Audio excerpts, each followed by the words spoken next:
Tina Turner, former Ohio State Senator who withdrew her support from Hillary Clinton, is endorsing Senator Bernie Sanders. And let me start with this, Nina. Right now, Dr. Cornel West, who's a sort of famed history philosophy professor of Africana Studies, and also a very sharp critic of President Barack Obama, calling him at one point a global George Zimmerman for the drone program and the havoc that's wreaked. Right now, he is campaigning throughout Iowa with Senator Sanders.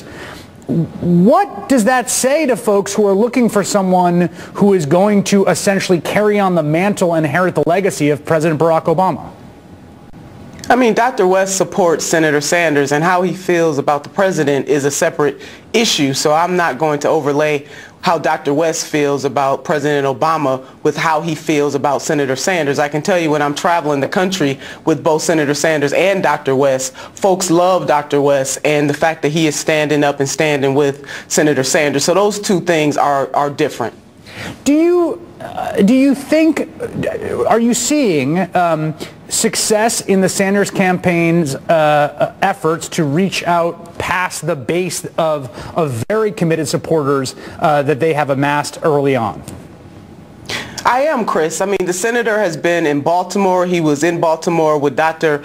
Jamal Bryant, with a group of ministers that came in from all over the country to sit and have a conversation with Senator Sanders about the concerns in the black community. Not only that Black lives matter, but black education matters, black dollars matter. And that was a very, very good and strong conversation. Senator Sanders has been the Chicago. I mean, so he is a man of the people. And we talk about the difference between a preacher and a pastor. Senator Sanders personifies all of that, and he is standing up for all the people in this country. He has been that one in his 20s, working, fighting, and for equal rights and justice in this country, being a member of CORE, fighting against his own university at Chicago for their segregationist policies. So what we need is a leader that can see beyond the future. We cannot go from a nation of yes we can to no we can't, and that is pretty much what is coming from the other side. Don't dream big. There's nothing to see here. Senator Sanders is saying in his political revolution, in the same way that the Reverend Dr. Martin Luther King did in his social revolution,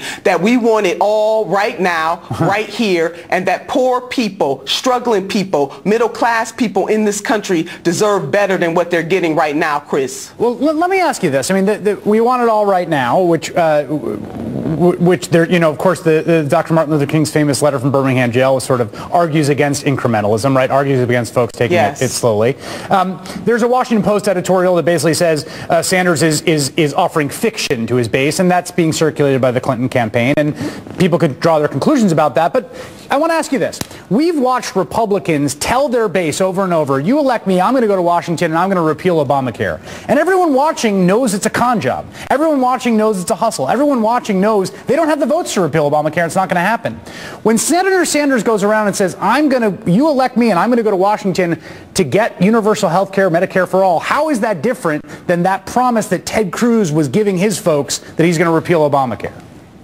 Well, Chris, it is different because, let me tell you something. If the Congress is controlled by Republicans, both houses of Congress, it doesn't matter what Democrat gets in there in terms of whether the Congress is going to work with them or not. Right. But what we have in Senator Bernie Sanders is that it is not a radical idea to say that we should have universal health care in this country. You know, we watched Republicans burn $26 billion when they shut down this government, but yet we have the Washington Post and other folks saying that we don't have the political will necessary to institute single-payer health care. Some of the strongest programs in this country, as we know, are the social insurance programs. They said the same thing about Social Security. They said the same thing about Medicare. But that didn't stop us as a country for pushing for it, Chris. We cannot continue the status quo in this country. If we continue that, the 13 colonies, we would not be the United States of America today. Black folks wouldn't be free, and women would not have the right to vote. So Senator Sanders is going to work very hard to make sure that he continues to push that agenda. And besides that, him winning increases the tail that can help us elect